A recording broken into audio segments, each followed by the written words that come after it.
హల్లెలూయా. బాగున్నారా? మేల్కొన్నారా? రండి మరి దేవుణ్ణి స్తుతిద్దాం. ఆయన వాక్యం కొరకు మరొకసారి మన హృదయాలను సిద్ధపరచుకుందాం. ప్రార్థన. పరిశుద్ధుడ నీకు వందనములయ్యా, మాతో మాట్లాడు నాయన. నీ మాటలు మాకు అవసరమైనవి. నీ యందు విశ్వాసంలో ఎదుగుటకు ఎంతగానో మాకు తోడ్పడుతున్నవని నమ్ముతున్నాము. మాట్లాడుమని క్రీస్తు నామంలో అడుగుచున్నాము తండ్రి, ఆమేన్. ఏంటండి దేవుడిని మాట్లాడమంటారు, దేవుడు ఎలా మాట్లాడతారంటారా? అవునండి, మన దేవుడు మాట్లాడతాడు. ఎంతమంది నమ్ముతున్నారు? హెబ్రీయులకు రాసిన పత్రిక 1వ అధ్యాయం, హెబ్రీయులకు రాసిన పత్రిక 1వ అధ్యాయం 1వ వచనం. పూర్వకాలమందు నానా సమయములలో నానా విధములైన ప్రవక్తల ద్వారా మన పితరులతో మాట్లాడిన దేవుడు ఈ దినముల అంతమందు కుమారుని ద్వారా మనతో మాట్లాడెను. ఆయన కుమారుని సమస్తమునకు వారసునిగా నియమించను. ఆయన ద్వారా ప్రపంచములను నిర్మించను. ఆయన దేవుని మహిమ యొక్క తేజస్సును, ఆయన తత్వము యొక్క మూర్తిమంతమై ఉండి తన మహత్తు గల మాట చేత సమస్తమును నిర్వహించుచు పాపము విషయంలో శుద్ధీకరణ తానే చేసి దేవదూతల కంటే ఎంతో శ్రేష్టమైన నామము పొందెను. వారి కంటే అంత శ్రేష్ఠుడై ఉన్నత లోకమందు మహామహుడగు దేవుని కుడిపార్శ్వమున కూర్చుండెను. యేసు ప్రభు యొక్క సంగతి ఒక్క మొక్కలో చెప్పేశాడు. ఇక్కడ ఎవరాయన? ఆ దినములలో దేవుడు మాట్లాడాడు, ఇప్పుడు కుమారుని ద్వారా మాట్లాడుతున్నాడు. ఆ కుమారుడు ఎవరు? ఆయన వాక్కు. ఆ వాక్కు ద్వారా ప్రపంచములు నిర్మించబడినవి. దేవుని తేజస్సును, ఆయన గొప్పతనాన్ని, ఆయన మహత్తును అంతా పొందిన ఆయన తన మాట చేత సమస్తము సృష్టించిన దేవుడు పాప విషయంలో శుద్ధీకరణ తానే చేసి, హల్లెలూయా, ఆ గొప్ప దేవుడు మన కొరకు ఈ లోకంలోనికి వచ్చి రక్త మాంసములలో పాలిభాగస్తుడై మన కొరకు శిలువ యాగము చేసి రక్త ప్రోక్షణ ద్వారా పాప క్షమాపణ జరుగునట్లు సమస్తమును చేసిన ప్రభు, పాప విమోచకుడు, మరణమును జయించి మృత్యువును జయించి సాతానును జయించి పునరుద్ధారుడైన ప్రభు ఇప్పుడు తండ్రి కుడి పార్శ్వమున కూర్చొని మన కొరకు విజ్ఞాపన చేస్తున్నాడు. ఎందుకంటే యేసు ప్రభు నమ్మరా? మీరు నమ్ముతున్నామంటున్నారా? ఏం నమ్ముతున్నారు? నిజంగా నమ్ముతున్నారా? మూఢనమ్మకమా? యేసు ప్రభు మూఢనమ్మకాల దేవుడు కాదండి. ఆయన చేసినవన్నీ ఒట్టిది కాదు, కట్టుకథలు కావు. ఈ బైబిల్ మాట్లాడే గ్రంథం. ఇది మాట్లాడే గ్రంథం. ఇది పరిశుద్ధ గ్రంథం. ఎవరెన్ని కోతలు కూసినా కోతలను ఎందుకంటున్నారంటే ఇష్టం వచ్చినట్టు మాట్లాడుతున్నారు బైబిల్ మీద కొంతమంది. దేవుడు వారిని క్షమించను గాక. అందరి ద్రాక్ష పళ్ళు పులుపు అన్నట్టు ఇందులోని సత్యాన్ని ఎరగని వారికి ఇది పొల్లగానే ఉంటుంది. కానీ సత్యాన్ని ఎరిగిన వారికి, ఈ వాక్యాన్ని పఠించి ధ్యానించిన వారికి, ఈ వాక్యపు గ్రంథకర్తను పరిశుద్ధాత్మ అభిషేకముతో గ్రహించుకున్న వాడికి ఇది జుంటె తేనె ధారల కంటే మధురమైనగా ఉంటుంది. ఇది జ్ఞానాల పొక్కిసముగా ఉంటుంది. గత 53 సంవత్సరాల నుంచి నేను చదువుతున్నాను.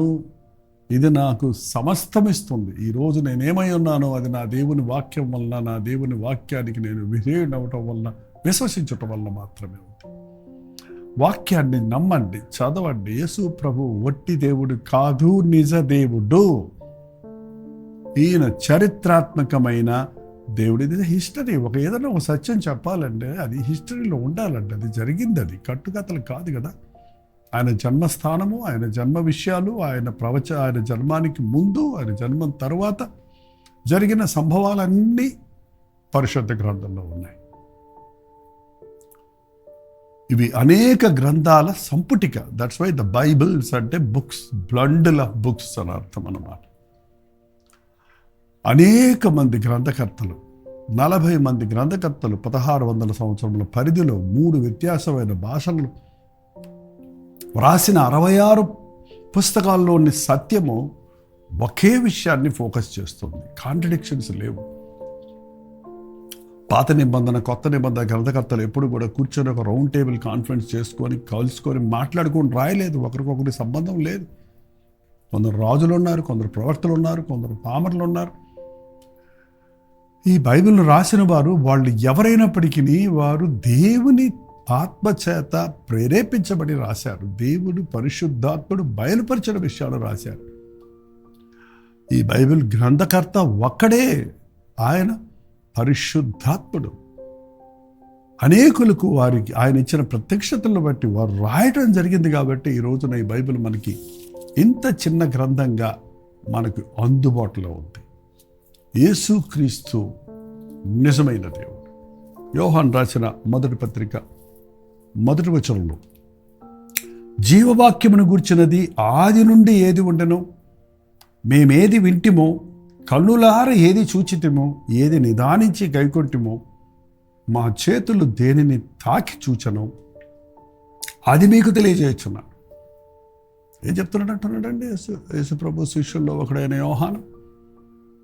ఆది నుండి ఉన్నది ఏదో, జీవవాక్యమును గురించినది. వాక్యము, మీరు ఆ యోహాను సువార్త 1వ వచనం చదివితే, ఆది యందు వాక్యం ఉండను, వాక్యము దేవుని యొద్ద ఉండను, వాక్యము దేవుడై ఉండను అని వాక్యంలో చదువుతున్నాం. వాక్కు ఒక శబ్దం. ఆ శబ్దము, ఆ వాక్కు ఆ వాక్కు రక్తమాంసంలో పాలిభాగం. ఒకసారి చదువుదాం యోహాను సువార్త 1వ అధ్యాయం 1వ వచనం. బైబిల్ ఉన్నాయండి మీ దగ్గర? చదువుతున్నారా? నేను చెప్పేది వింటాం కాదు, మీరు బైబిల్ పెట్టుకోండి. ఆ విషయాలు అలా ఉన్నవో లేవోనని ఆనాటి బెరయ సంఘస్థుల్లాగా మీరు కూడా పరిశీలించి విశ్వసించండి. ఆది యందు వాక్యం ఉండను, వాక్యము దేవుని యొద్ద ఉండను, వాక్యము దేవుడై ఉండను, ఆయన ఆది యందు దేవుని యొద్ద ఉండను, సమస్తమును ఆయన మూలముగా కలిగెను, కలిగినదేది ఆయన లేకుండా కలగలేదు. అదే మాట ఇక్కడ హెబ్రీయులు రాసిన పత్రికలు రాసాం. హెబ్రీయులు రాసిన పత్రిక గ్రంథకర్త వేరు, యోహాను రాసిన పత్రిక, యోహాను రాసిన సువార్తకుడు వేరు. యోహాను సువార్త మళ్ళీ 14వ వచనం చూస్తే, ఆ వాక్యము, ఆది నుండి ఉన్న వాక్యము శరీరధారి అయి కృపాసత్య సంపూర్ణుడై మన మధ్య నివసించను. ఆయన యేసుక్రీస్తు. ఆది నుండి ఉన్నవాడు, తన మాటతో సమస్తము సృష్టించిన వాడు, ఆది నుండి దేవుని దగ్గరే ఉన్నవాడు, దేవునితోనే ఉన్నవాడు, దేవుడుగా ఉన్నవాడు, తండ్రి కుమార పరిశుద్ధాత్మలు త్రిత్వం అనేది మన మానవ మనసుకు అర్థం కాదేమో, కానీ మనము అనే మాటను వాడినప్పుడల్లా అందులో తండ్రి కుమార పరిశుద్ధాత్మలు ఉన్నారు. అది నిజం. ఆయన మనకు బయలుపరచబడ్డాడు. శరీరధారిగా వచ్చిన వలన మనం ఆయన్ని చూడగలుగుతున్నాం. దేవుడు ఆత్మ కనుక మనం ఆయన్ని మానవ కన్నులతో చూడలేమైతే, యేసుక్రీస్తు రక్తమాంసంలో పాలిభాగస్తున్నాయి మనవలే ఈ లోకంలోనికి వచ్చి దైవ ప్రేమను, దైవ గుణగణాలను, దైవ శక్తిని ఈ లోకానికి చూపించాడు. ఈరోజు కూడా మనం పరిశుద్ధాత్మని సహాయంతో అద్భుత ఆశ్చర్య కార్యాలను మన జీవితంలో చూడగలుగుతాం. ఆది యందున్నటువంటి మొదటి నుంచి ఉన్న ప్రభువును ఊరికే ఊహించుకొని ఏదో మాకు కల వచ్చింది లేక మాకు అనిపించింది అన్న విధంగా కాకుండా, మేము ఏది విన్నామో, యేసుని గురించి విన్నామో, కన్నులార ఏది చూచామో, విన్నది చూచాము, ఏది నిదానించి కనుగొన్నామో. చూడండి, ఇప్పుడు ఫేక్ ఒరిజినల్ ఒకేలాగా ఉంటున్నాయి. ఒక రోజా ఫ్లవరు, ఒక ఆర్టిఫిషియల్ ప్లాస్టిక్ రోజా ఫ్లవరు దూరం నుంచి ఒకేలాగా ఉంటాయి. కానీ మీరు నిదానించి చూస్తే, గమనించి చూస్తే ఎక్కడో ఒక తేడా మీకు కనపడుతుంది ఖచ్చితంగా. ఆ షార్ప్నెస్, ఆ యొక్క కలరు తెలిసిపోద్ది. ఏంటంటే యేసు ప్రభువును మీరు ఎంత పరిశీలిస్తే అంతగా మీ విశ్వాసం గొప్పదవుద్ది. ఎందుకంటే ఈజ్ రియల్, నిజదేవుడు ఆయన, ఫేక్ కాదు.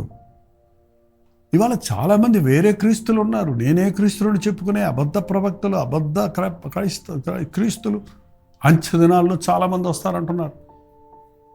క్రైస్తవులను చెప్పుకునే వాళ్ళు ఉన్నారు, యేసుప్రభువుని బోధిస్తున్నామని చెప్పేవాళ్ళు ఉన్నారు. అందుకే నిదానించి చూడండి, గమనించి చూడండి. వారి ఫలాలను బట్టి వారెవరో తెలుసుకోగలుగుతారు.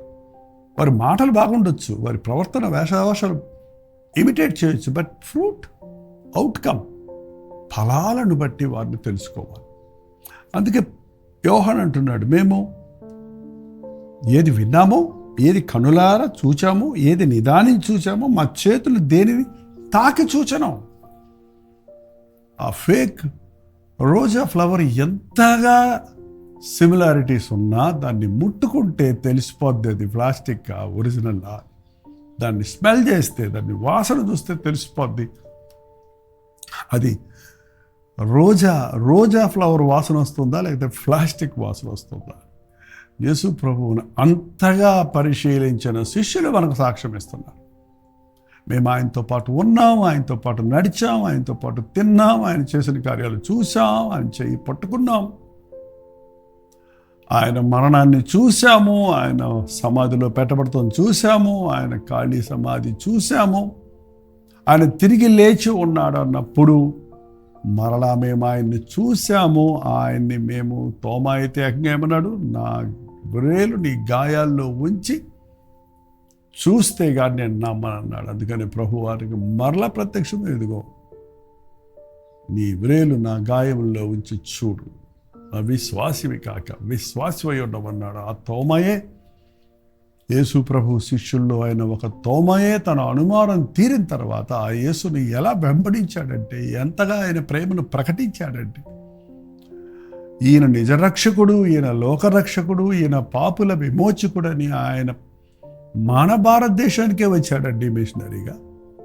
మన భారతదేశానికే ఆ రోజుల్లోనే వచ్చి కేరళ ప్రాంతాల్లో, నదీ తీరాల్లో, ఫ్లైట్స్ లేవు కదా ఆ రోజు, ఓడలోనే వచ్చి మరి ఈ ప్రాంతాల్లో ఆయన కేరళలో, తమిళనాడు ముఖ్యంగా ఎక్కువ పరిచర్య చేసి, మాకు ఇప్పుడు మేము చెన్నైలో మాకు ఇక్కడ శాంతం చర్చ్ ఉంది, అది ఒక్క దొంగ ఆయన తీసుకొచ్చి దాన్ని తానే కొట్టి ఒక చిన్న షెడ్ వేసి మొట్టమొదటి మందిరాన్ని చెన్నైలో ఆయన కట్టాడట. ఇప్పుడు అక్కడ పెద్ద మందిరం కట్టి అదొక అందరికీ సాక్షిగా నిలబెట్టారు. అదే తోమ, అనుమానించిన తోమ, యేసు ప్రభు తిరిగి లేచాడని తెలిసిన తర్వాత, ఆయన్ని ముట్టుకొని చూసిన తర్వాత, ఆయన పునరుద్ధానపు శక్తిని ఎరిగిన తర్వాత, ఆయన ప్రేమను అనుభవించిన తర్వాత, ఆ ప్రేమను అందరికీ ప్రకటించాలని ఆయన నానా హింసలు పడ్డప్పటికీ, ఆటంకాలు కలిగినప్పటికీ, చివరికి ఇదిగో మా చెన్నైలో సెయింట్ థామస్ మౌంటైన్ ఉంది. ఇక్కడ ఆ కొండ మీద ఆయన ప్రార్థన చేసుకుంటుంటే వెనక నుండి వచ్చి ఒకరు బల్లెముతో ఆయన్ని పొడిచి చంపేశాడండి. ఆయన ఒక హతసాక్షిగా మరణించాడు. ఆయన కట్టిన ఇంచుమించు 8 చర్చెస్, చిన్న చిన్న మందిరాలు ఆ రోజుల్లో కట్టారట. ఆయన ద్వారానే మొట్టమొదట బ్రిటిష్ వారి ద్వారా కాదండి క్రైస్తవ్యం వచ్చింది మన దేశానికి. యేసు ప్రభు శిష్యుల్లో ఒకడైన, ఆయనను కనులార చూచిన, ఆయనను తాకిన, ఆయన పునరుద్ధానాన్ని గురించి ప్రత్యక్షంగా సాక్షిగా నిలబడిన తోమ యేసయ్య సాక్షిగా మన దేశానికి వచ్చి ప్రభు ప్రేమను ప్రకటించిన మన ఈరోజు అనేకులం ప్రభు ప్రేమను ఎరుగుతున్నాం. ప్రభు ప్రేమను మీరు ఎరిగితే మీరేం చేస్తున్నారు? ఎవరికైనా మీ అనుభవ సాక్ష్యాన్ని పంచుతున్నారా? ఆయన మీకు ఇచ్చినటువంటి స్వస్థతను గురించి, రక్షణను గురించి, మీరు అనుభవిస్తున్నటువంటి ఆశీర్వాదాల గురించి, మీ చుట్టూ కొరతల్లో, కొదువుల్లో, వేదనల్లో, బాధల్లో ఉన్నవారికి ప్రభు నామములో స్వస్థత ఉందని, యేసు ప్రభు మిమ్మల్ని క్షమించేవాడని, ఆయన నిజదేవుడని, సజీవుడని సాక్ష్యమిస్తున్నారా? ఆత్మలను సంపాదించటం అంటే మనమేం మతాలు మార్చడం కాదండి. ఒక బాధలో ఉన్నవారిని విడిపించట కొరకు, ఆదరించట కొరకు, నీకు తెలిసిన ఒక మంచి డాక్టర్ విషయమై నీవు ఇంకొక జబ్బులో ఉన్నవాడికి చెబుతావు కదా. పరమ వైద్యుడు ఆయన మన ప్రభు సకల వ్యాధుల నుండి, సకల బలహీనతల నుంచి మనల్ని విడిపించేవాడుగా ఉన్నాడు కనుక ఆయన యందు విశ్వాసం ఉంచుదాం, ఆయన ప్రేమను, శక్తిని అనుభవిద్దాం. ఆ ప్రేమను ఇతరులకు పంచుదాం. ప్రార్థన. పరిశుద్ధుడ, ప్రేమగల తండ్రి, ఈ ఉదయకాల సమయంలో నాయన ఎంత గొప్ప దేవుడిని మేము ఆరాధిస్తున్నామని అన్నది, మా చేతిలో ఉన్న ఈ పరిశుద్ధ గ్రంథం ఎంత విలువైన గ్రంథము అన్నది మేము గుర్తించి నీ వాక్యమును పఠించి చదువుటకు, ధ్యానించుటకు, మా కొరకు ప్రాణమిచ్చిన నీ యందు మేము విశ్వాసం ఉంచి నీ నామములో కలుగు ప్రతి విడుదలను, స్వస్థతను పొందుకున్నటకు నేను నమ్మిన దేవుడు గొప్ప దేవుడు, తన కృపలో నన్ను భద్రపరుస్తున్నాడని సాక్ష్యం ఇచ్చుటకు, మా చుట్టూ బాధల్లో, శ్రమల్లో సమాధానం లేక ఉన్నవారికి సమాధానకర్త అయిన ప్రభుని గురించి పరిచయం చేయుటకు మా ఒక్కొక్కరికి నీ సహాయం చేయమని క్రీస్తు నామంలో అడుగుచున్నాము తండ్రి. ఆమేన్. మన తండ్రి అయిన దేవుని యొక్క ప్రేమయు, కుమారుడైన క్రీస్తు యొక్క కృపయు, ఆదరణకర్త అయిన పరిశుద్ధాత్మ యొక్క సహవాసము కూడి వచ్చిన మనందరికీ ఇప్పుడును సదాకాలము తోడైడును గాక. ఆమేన్. దేవుని స్తోత్రం. మీ ప్రార్థన వసతుల పారాలు 954041 నెంబర్కి, మీరు ఇతర దేశాల్లో ఉంటే 91001000 నెంబర్కి టెక్స్ట్ లేక వాయిస్ మెసేజ్ ద్వారా వాట్సాప్ పెట్టండి. మేము అన్నీ పరిశీలిస్తున్నాం, మీ కొరకు ప్రార్థిస్తున్నాం. రోజు విషయం మీకు చెప్తున్నాను, కానీ కొంతమంది మీరు కొత్తగా ఉంటారు, మళ్ళీ చెప్తున్నాను. ఇంతవరకు మీరు ఒకసారి కూడా పంపించకపోతే ఈరోజు తప్పకుండా పంపించండి. ప్రభు తప్పక మన ప్రార్థనలకు జవాబులు ఇస్తాడు. ఆయన చేసిన మేళను బట్టి మరలా ఆయన్ని స్తుతిద్దాం. మీ ప్రైజ్ రిపోర్ట్స్ కూడా తెలియజేస్తున్నాను. ప్రస్తుతమైతే మధ్యాహ్నం 3 గంటలకు హెచ్చరిక, అలాగే రాత్రి 9 గంటలకి కల్వరి ప్రతి దుడిలో మళ్ళీ కలుసుకుందాం. అంతవరకు దేవుడి మహాకృప మీకు తోడేను గాక.